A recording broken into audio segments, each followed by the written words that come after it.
പ്രിയപ്പെട്ട സുഹൃത്തുക്കളെ, തിരഞ്ഞെടുപ്പുകളിൽ അപരന്മാരെ നിർത്തുന്നത് പുതിയ സംഭവവികാസമല്ല. തിരഞ്ഞെടുപ്പിൽ ഒരേ പേരുള്ളവരെ നിർത്തുന്നത് തിരഞ്ഞെടുപ്പുമായി ബന്ധപ്പെട്ട നിയമങ്ങൾ തടസ്സപ്പെടുത്തുന്നുമില്ല. അതുകൊണ്ട് തന്നെ പതിറ്റാണ്ടുകളായി നടക്കുന്ന തിരഞ്ഞെടുപ്പുകളിൽ അപരന്മാർ നിൽക്കുക എന്നത് സാധാരണ സംഭവമായി മാറിയിട്ടുണ്ട്.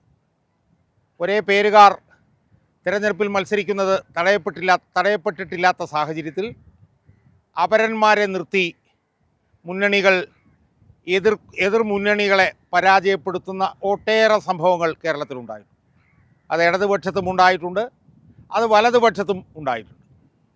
പേര് ഒന്നായിരിക്കും, പക്ഷേ ചുരുക്കപ്പേര് അല്ലെങ്കിൽ ഇനിഷ്യൽസ് വ്യത്യസ്തമായിരിക്കും. വോട്ടർമാർ സാധാരണഗതിയിൽ വരുമ്പോൾ പേര് നോക്കി വോട്ട് ചെയ്തിട്ട് അവർ പോകും. അവരെ ഇനിഷ്യൽസ് ചുരുക്കപ്പേര് അവർ നോക്കാറില്ല, ചിഹ്നവും പലപ്പോഴും ശ്രദ്ധിക്കാറില്ല. അപ്പോൾ ആ സാഹചര്യത്തിൽ അപരന്മാർക്ക് വോട്ട് നൽകുന്നത് കൊണ്ട് പ്രധാനപ്പെട്ട പല സ്ഥാനാർത്ഥികളും തോറ്റ സംഭവങ്ങൾ ഇതിനു മുമ്പ് കേരളത്തിലുണ്ടായി. അത് യഥാർത്ഥത്തിൽ എതിരാളികൾ അപരന്മാരെ നിർത്തുന്നത് അതേ പേരിലുള്ള തങ്ങളുടെ സ്ഥാനാർത്ഥിക്ക് അതേ പേരുള്ള എതിർ സ്ഥാനാർത്ഥിക്ക് വോട്ടുകൾ എങ്ങനെയെങ്കിലും കുറച്ച് ആ സ്ഥാനാർത്ഥിയുടെ വോട്ട് ഈ പറഞ്ഞതുപോലെ വിഘടിച്ച് പോവുക എന്നുള്ള ലക്ഷ്യത്തോടു കൂടിയാണ്. അങ്ങനെ വിഘടിക്കുമ്പോൾ ആ സ്ഥാനാർത്ഥിക്ക് കിട്ടേണ്ട വോട്ട് രണ്ടു പേർക്കായി മാറുകയും എതിർ സ്ഥാനാർത്ഥിക്ക് ഒറ്റപ്പേരിൽ വോട്ട് കിട്ടുകയും ചെയ്യുമ്പോൾ എതിർ സ്ഥാനാർത്ഥി ജയിക്കാനുള്ള സാധ്യതയും അപരൻ നിർത്തുന്ന സ്ഥാനാർത്ഥി തോൽക്കാനുള്ള സാധ്യതയും, ഇതാണ് രാഷ്ട്രീയ പാർട്ടികൾ അന്യോന്യം മുതലെടുക്കുന്നത്. സുഹൃത്തുക്കളെ, അങ്ങനെ ഒരുപാട് സംഭവങ്ങൾ ഉണ്ടായിട്ടുണ്ടെങ്കിലും ഏറ്റവും പ്രധാനപ്പെട്ട ഒരു സംഭവം അതുമായി ബന്ധപ്പെട്ട് ഉണ്ടായത് ആലപ്പുഴ പാർലമെൻറ്റ് നിയോജക മണ്ഡലത്തിലാണ്. എൻ്റെ ഓർമ്മ ശരിയാണെങ്കിൽ 2-3 തിരഞ്ഞെടുപ്പുകൾക്ക് മുമ്പ് ആലപ്പുഴയിൽ ശ്രീമാൻ VM സുധീരൻ മത്സരിച്ചപ്പോൾ അദ്ദേഹത്തിനെതിരെ വേറൊരു സുധീരനെ കൊണ്ടുവന്ന് CPM നിർത്തി. അന്ന് എൻ്റെ ഓർമ്മ ശരിയായിരുന്നുവെങ്കിൽ അന്ന് CPMൻ്റെ സ്ഥാനാർത്ഥി ഡോക്ടർ KS മനോജായിരുന്നു. ആ മനോജ് നിർന്ന സമയത്ത് എതിരാളി VM സുധീരനായിരുന്നു. VM സുധീരനായിരുന്നു ജയസാധ്യത. ആ ജയസാധ്യത VM സുധീരൻ ഉള്ളതുകൊണ്ട് ആ VM സുധീരനെ തോൽപ്പിക്കുക എന്നുള്ള ലക്ഷ്യത്തോടു കൂടി സുധീരൻ എന്ന പേരിൽ ഒരപരനെ കൊണ്ടുവന്ന് നിർത്തുകയും ആ അപരൻ പിടിച്ച 8000 വോട്ടുകളുടെ വ്യത്യാസത്തിൽ സുധീരൻ അന്ന് ഡോക്ടർ KS മനോജിനോട് തോൽക്കുകയും ചെയ്തു. അപ്പോൾ സുധീരൻ അന്ന് യഥാർത്ഥത്തിൽ തോൽക്കാൻ കാരണം സുധീരൻ്റെ പേരിൽ ഒരു അപരനെ കൊണ്ടുവന്ന് നിർത്തിയത് കൊണ്ടാണ്. എന്നാൽ അതിനുശേഷം അതുമായി ബന്ധപ്പെട്ടൊരു കേസ് വന്നു. ആ കേസ് എന്ന് പറയുന്നത് ഇങ്ങനെ ജനാധിപത്യത്തെയും തിരഞ്ഞെടുപ്പ് ഫലങ്ങളെയും അട്ടിമറിക്കാൻ വേണ്ടിയിട്ടാണ് അപരന്മാരെ ഇങ്ങനെ കൊണ്ടുവന്ന് നിർത്തുന്നത്. അതുകൊണ്ട് ബാലറ്റ് പേപ്പറിൽ സ്ഥാനാർത്ഥികളുടെ ഫോട്ടോ ഉണ്ടായിരിക്കണം എന്നുള്ള ഒരു ആവശ്യവുമായി ഒരു ഹർജിക്കാരൻ കേരള ഹൈക്കോടതിയെ സമീപിക്കുകയും ഹൈക്കോടതി ആ ആവശ്യം അംഗീകരിക്കുകയും അതിനെ തുടർന്നിട്ടാണ് ഓരോ സ്ഥാനാർത്ഥിയുടെയും ഫോട്ടോ തിരഞ്ഞെടുപ്പ് ബാലറ്റ് പേപ്പറിൽ വെക്കുന്ന സാഹചര്യം ഉണ്ടായത്.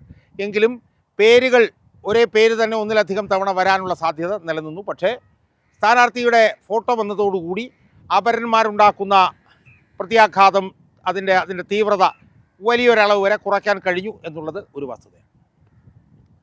സുഹൃത്തുക്കളെ, ഞാൻ ഇത്രയും ദീർഘമായി ഈ അപരന്മാർ നിർത്തുന്നത് മൂലമുള്ള പ്രത്യാഘാതങ്ങളെക്കുറിച്ചും പ്രശ്നങ്ങളെക്കുറിച്ചും പറയാനുള്ള കാരണം എന്താണെന്നറിയാമോ സുഹൃത്തുക്കളെ?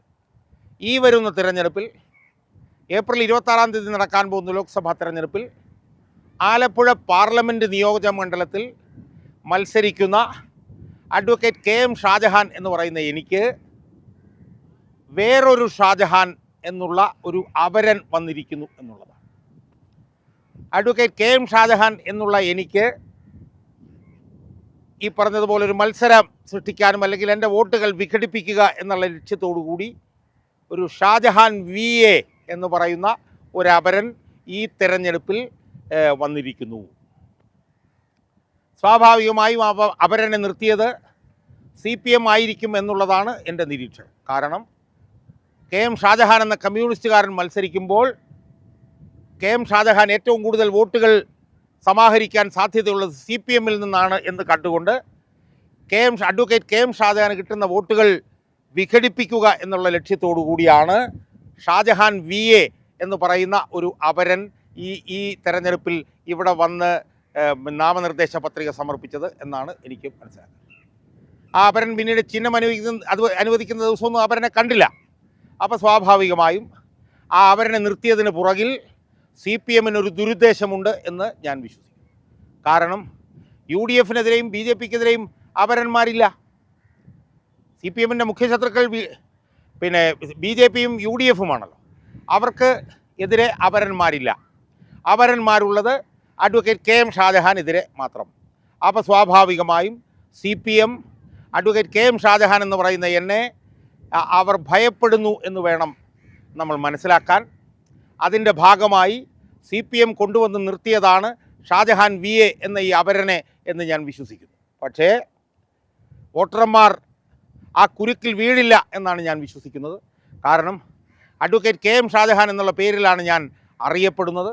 2, എൻ്റെ photo advocate K M Shajahan എന്ന് പറഞ്ഞ എൻ്റെ ഫോട്ടോ ആ ബാലറ്റ് പേപ്പറിൽ ഉണ്ടാകും എന്നുള്ളത് എനിക്ക് വളരെയേറെ ഗുണമാണ്. എന്ന് മാത്രമല്ല അഡ്വക്കേറ്റ് കെ എം ഷാജഹാൻ എന്ന് പറഞ്ഞ എൻ്റെ ചിഹ്നമായി ജനങ്ങൾ ഇതിനുള്ളിൽ തന്നെ നെഞ്ചേറ്റിയിട്ടുള്ളത് ഓട്ടോറിക്ഷ എന്ന് പറയുന്ന സാധാരണക്കാരൻ്റെ വാഹനമാണ് എന്നുള്ളതും എനിക്ക് ഒരു നേട്ടമായി ഞാൻ കരുതുന്നു.